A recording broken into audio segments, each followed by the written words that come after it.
Hey girl, aren't you supposed to be serving?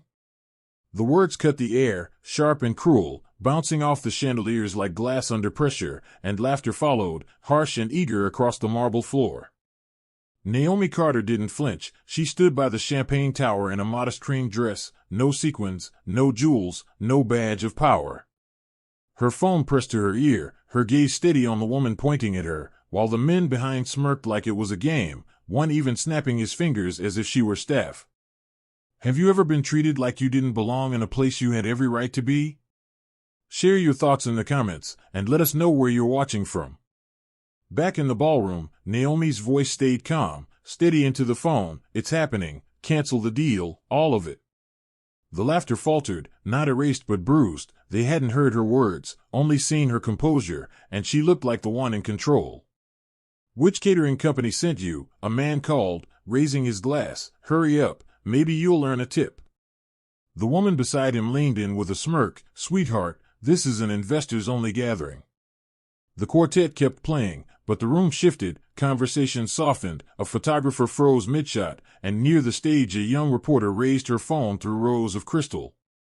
Naomi's lips curved faintly, not enough to soothe, but enough to signal. She knew this pattern well, arrogance dressed as courtesy. At 29, she was thrown out of a meeting she was leading because her name wasn't recognized, and at 35, she was mistaken for an assistant during billion-dollar talks. Security, one of the men barked. A guard glanced up, hesitating, but then the matriarch with the pearl necklace tore Naomi's pass from her dress, the rip slicing through the music. Get her out. Naomi didn't move, the phone still to her ear. Priority 1, she repeated softly. Across the hall, young reporter Maya Daniels steadied her phone. She didn't know Naomi, but she knew that look, the kind that could turn a whole room in minutes. The chandelier light felt colder now, cutting across judgmental stares. The tuxedoed group stayed still, their voices ringing with ownership. Who's your employer? The tall man barked again. You're holding up service, the pearl necklace woman snapped. People are waiting. Naomi's gaze never wavered, calm and unyielding, one hand by her side, the other holding the phone. Near the stage, Maya lifted her camera higher, slipping her lens between two champagne flutes, capturing the moment. What would you have done in Naomi's place? Drop your thoughts below, your voice matters here. The red recording light blinked. Maya wasn't just watching anymore, she was documenting. A passing waiter slowed, his eyes flicking between Naomi and the overdressed accusers. He said nothing, but his clenched jaw betrayed him before he moved on.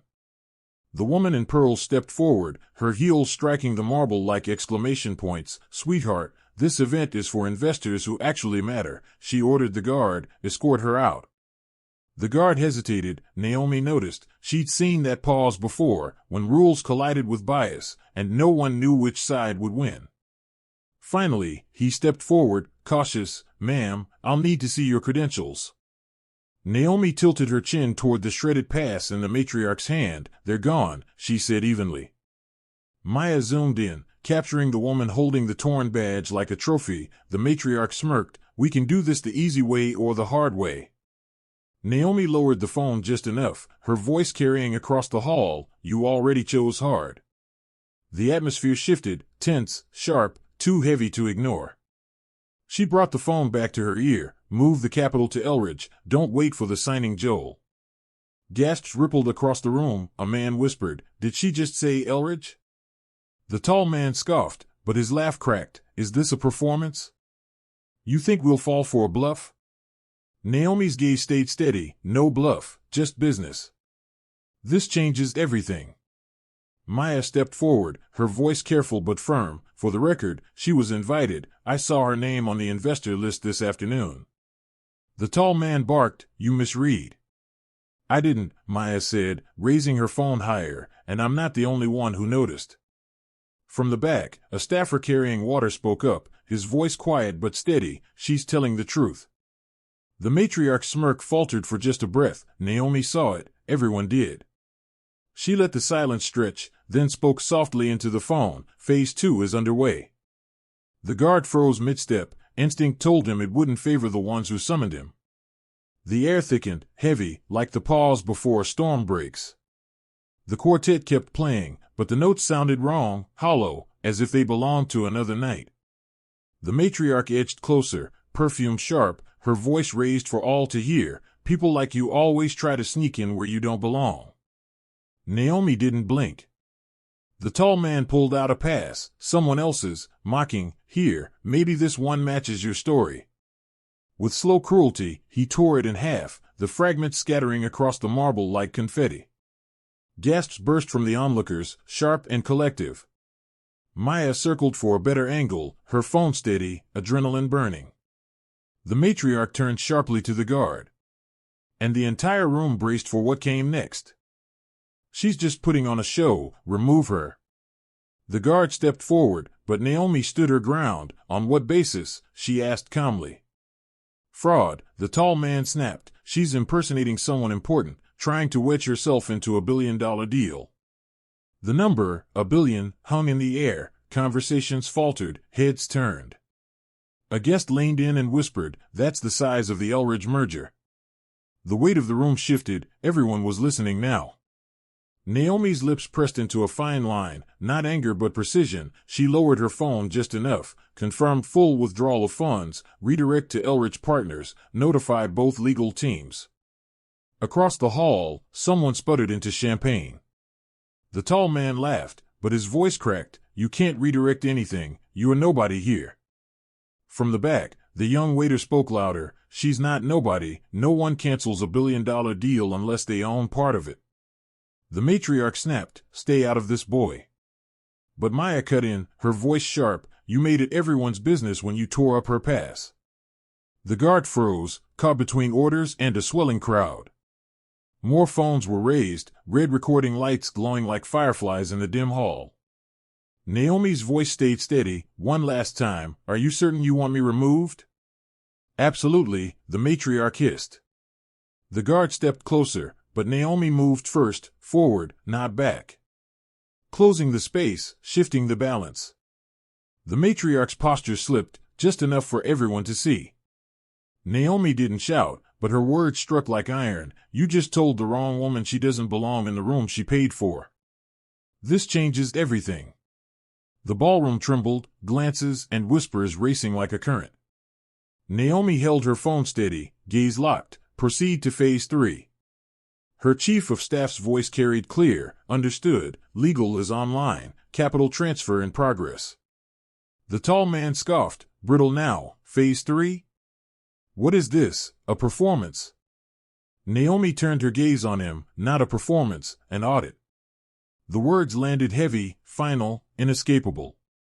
From the side, Maya spoke again. "If she's bluffing, why do you look nervous?" Her camera framed Naomi and the accusers together, every hesitation exposed. The matriarch snapped, desperate. "She's trying to humiliate my family in public." "No," Naomi said softly, "I'm letting your actions speak louder than I ever could." The guard shifted uneasily. He'd seen stunts before, but this wasn't falling apart the way they expected. Something bigger was already in motion. Near the champagne tower, the young waiter whispered, "She's the one holding the reins. Look at her, she hasn't taken a step unless she chose to." Rebecca's voice returned in Naomi's ear. "Corporate has flagged the Ellison portfolio for breach of good faith. Do you want me to bring Elridge's team in now?"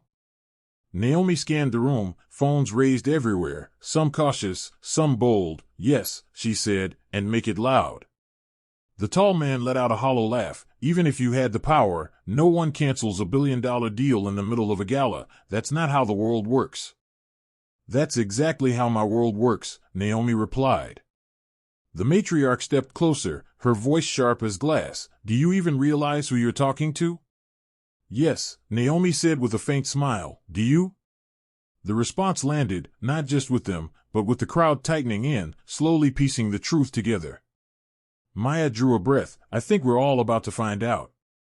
The guard hesitated again, caught between orders and the risk of ending his career in one wrong move. Naomi lowered her phone, her voice calm but edged like a verdict. "You've called me a fraud, you tore my credentials, you tried to push me out of a deal I built, and through it all, I've waited." She stepped forward, closing the gap, the air tightening. "Patience is over." Rebecca's voice came through again. All parties notified, press release drafted, you're cleared to proceed. Naomi's eyes swept across the Ellisons, the pearls glittering under the chandelier. Good, she said, let's end this. The room seemed to exhale and then hold its breath, the reveal close, chandeliers tilting toward her, every phone lens locked, the quartet faltering mid-note. Naomi stepped into the open space, her heels striking the marble like a countdown. For the past 15 minutes you've treated me like I stumbled in here by mistake. Her voice carried clean, no mic needed. You accused me of fraud, you called security. You tore my credentials in front of 200 witnesses. The tall man crossed his arms, smirking through unease. The matriarch's jaw tightened, her fingers clenching the clutch. And through it all, Naomi continued, not once did you ask my name. The silence was thick, charged, recording lights glowing like heartbeats. I am Naomi Carter. Her voice rose sharp across the hall, CEO of Carter Global, architect of the very deal you were celebrating tonight. The billion-dollar Ellison acquisition you've been boasting about? I built it, I funded it, and I just handed it to your competitor. The words exploded through the ballroom. The matriarch blinked, her mouth open but empty. The tall man's arms slipped from their fold, gasps rippled outward. From the back, a guest clapped sharply, another joined, then more, applause spreading in uneven waves, mixing with murmurs rolling like a tide. The shift was visible, a tide turning in plain sight. You're bluffing, the tall man said. Naomi tilted her head, check your phone. It was both a dare and a verdict. He hesitated, then pulled it out, his eyes dropped to the screen, and the color drained from his face. The matriarch followed, manicured fingers trembling. Around them, guests flinched as the same push alert lit up their screens. Ellison Group forfeits billion-dollar deal, transfer to Elrich Partners effective immediately. Maya's camera caught the instant the matriarch's posture collapsed, pearls flashing as her shoulders sagged. The tall man turned as if to leave, but there was nowhere to go. I didn't need to raise my voice, Naomi said into the hush. I didn't need to call the press. You did that for me. I only let you be seen. The guard stepped back slowly, recognizing the line between duty and disaster. By the champagne tower, the young waiter whispered, she owns the room now. And no one argued. The notification fractured the air, conversations cut midword, glasses set down too hard, crystal ringing like a warning. The tall man's face flushed, not with power, but with exposure. His jaw worked before he muttered, we can fix this. No, the matriarch hissed, eyes darting to the exit, as if there was a door out of humiliation, but there wasn't, not with lenses locked on her. Maya zoomed in, catching the pearls at her throat, while the young staffer set his tray aside and folded his arms, a quiet, defiant smile flickering. In the corner, the quartet had stopped playing, bows lowered, watching the only performance that mattered. A navy-suited advisor stepped forward. Naomi, this isn't necessary, we can renegotiate. Naomi didn't turn. You had your chance when you thought I was staff, you wasted it. The guard shifted his weight. Ma'am, my apologies. Her eyes softened for a breath, not forgiveness, just acknowledgement, before locking back on the Ellisons. The tall man tried again, desperation in his tone. Look, we didn't. You did, Naomi cut him off, flat and final, and now you live with it. From the side, Maya's voice carried into her recording, this is what happens when power arrives quietly. Agreement rippled through the crowd, some began clapping, steadier now, the sound rising to the ceiling, others kept filming, knowing they were capturing history. The matriarch made one last attempt, we can make this right. Naomi stepped closer, deliberate, steady. Right would have been recognizing me before I had to announce myself, right would have been treating a stranger with dignity. Now all you have is the deal you lost. Silence. The young waiter spoke again, stronger now, you don't get to erase someone twice. The line hit hard, even the guard gave a slow nod. Naomi drew her shoulders back, this conversation is over, and so is your claim on my time. Phone stayed raised as she turned toward the exit, murmurs following her like a tide rolling out. The Ellison stood frozen, pearls and tuxedos looking like costumes from a play that had collapsed mid-scene. Then it began, a vibration, the tall man's phone buzzing twice in his hand. He glanced down, blanching at 3 missed calls from the board chair. A moment later, the matriarch's clutch began to ring, its shrill tone slicing the silence like a reprimand. She didn't answer. On the far side, the advisor in the navy suit stepped away, whispering urgently into his phone, damage control already failing. Maya's camera captured everything, the shifting stances, frantic texts, the telltale signs of panic. Her whisper threaded into the mic, "They're imploding in real time." Guests who once hovered near the Ellisons now drifted away, polite smiles dissolving. A couple crossed the room toward Naomi's side, their loyalty announced without words. The matriarch clutched the tall man's arm. "We need to get to the car." "Not yet," he muttered, eyes locked on Naomi's retreating figure, but when he looked around, half the investors were already avoiding his gaze. The quartet, silent since the reveal, quietly packed their instruments, as though the event itself was over. And in truth, it was. The gala ended the moment Naomi took the floor. Near the champagne tower, the young staffer leaned to another. "They're radioactive now, no one wants to be seen shaking their hands." He was right. The Ellison's circle had dissolved into scattered pairs, each hunched over a phone, hammering out messages that reeked of crisis. A woman with the look of PR hurried in from the corridor, tablet glowing. She showed the tall man the screen, his curse hissed under his breath. Across the ballroom, Rebecca spoke calmly with Elridge executives, their posture relaxed, papers sliding hand to hand, smiles flickering into place. The message was clear: the power had shifted, and it wasn't shifting back. The matriarch cracked at last, her whisper sharp, "She's destroyed us in front of everyone." The tall man didn't respond, his eyes locked on Maya, her phone framing them like a spotlight they couldn't escape. Behind them, a guest muttered just loud enough for cameras to catch, "They did this to themselves." And then came the sound that cut deepest, chairs scraping back as guests rose to leave. Not to follow Naomi, but to abandon the Ellisons completely. The ballroom was draining around them, the space that once felt theirs shrinking by the second. The collapse wasn't looming, it was already here. Naomi didn't rush, she didn't have to. Each step toward the exit was measured, deliberate, letting the Ellisons feel every ounce of the downfall settling on their shoulders. Rebecca intercepted her halfway, tablet in hand. "All Elridge contracts are signed, and per your instructions, Ellison's access to Carter Global's investor portal has been revoked." "Good," Naomi said. "Make sure every vendor and supplier in our network gets the memo before midnight." Rebecca's fingers moved fast, drafting now. "Should I CC their legal?" "Bury them in it," Naomi replied without hesitation. Across the room, the tall man stiffened, his voice cracked through the thinning chatter. "You can't just lock us out, we have agreements." Naomi turned slightly, her words carrying, "Agreements are built on respect. You voided that before tonight even began." Ripples of whispers spread through the crowd. "She's freezing them out completely," one investor muttered. Rebecca's tablet chimed. "Done. Vendor notices sent. IT confirms their logins are disabled." "Perfect," Naomi said. "Now send the same to the press. Frame it as a values decision. Make it clear we don't partner with people who humiliate others in public." From her angle, Maya caught the moment Rebecca tapped send, a small motion heavy enough to shape reputations for years. The matriarch's voice cracked. "This is vindictive."